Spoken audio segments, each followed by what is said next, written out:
അസ്സലാമു അലൈക്കും വറഹ്മത്തുള്ളാഹി വബറകാത്ത്. ആദരണീയരായ സഹോദരങ്ങളെ, സഹോദരിമാരെ, അൽഹംദുലില്ലാഹ്, പരിശുദ്ധ റമദാൻ സ്വാഗതം ചെയ്യാൻ അള്ളാഹു നമ്മെ അനുഗ്രഹിച്ചിരിക്കുകയാണ്. എല്ലാവരും അള്ളാഹുവിന് സ്തുതി പറയണം. അൽഹംദുലില്ലാഹി റബ്ബിൽ ആലമീൻ.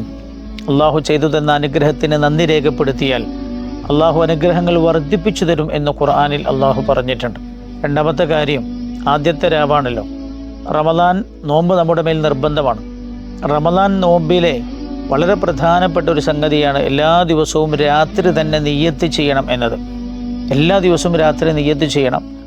രാത്രി നിയ്യത്ത് ചെയ്യാൻ മറന്നുപോയാൽ നോമ്പ് ശരിയാവില്ല. അപ്പോൾ ഇന്നത്തെ രാത്രി മഹാന്മാരായ പണ്ഡിതന്മാർ പറയുന്നുണ്ട്, ആദ്യത്തെ രാത്രി ഈ കൊല്ലത്തെ റമദാൻ മുഴുവനും ഞാൻ നോമ്പ് നോൽക്കാൻ നിയ്യത്ത് ചെയ്തു എന്നൊരാൾ കരുതിയാൽ, ഏതെങ്കിലും ദിവസം നിയ്യത്ത് മറന്നുപോയാൽ ആ ദിവസത്തേക്ക് ഈ ഒരു കരുത്തു പരിഹാരമാകും എന്ന് ആലിമീങ്ങൾ പറഞ്ഞിട്ടുണ്ട്. അതുകൊണ്ട് എല്ലാവരും ആ കാര്യം ശ്രദ്ധിക്കുക. മാത്രമല്ല, നിങ്ങളുമായി ബന്ധപ്പെട്ട എല്ലാവരിലേക്കും ഈ സന്ദേശം എത്തിക്കുകയും ചെയ്യുക. അള്ളാഹു റമദാൻ 30 ദിവസവും ആരോഗ്യത്തോടെ നോമ്പ് നോൽക്കാൻ, സ്വീകാര്യമായ രീതിയിൽ നോമ്പ് അനുഷ്ഠിക്കാൻ തൗഫീഖ് ചെയ്യട്ടെ. അസ്സലാമു അലൈക്കും വറഹ്മത്തുള്ളാഹി.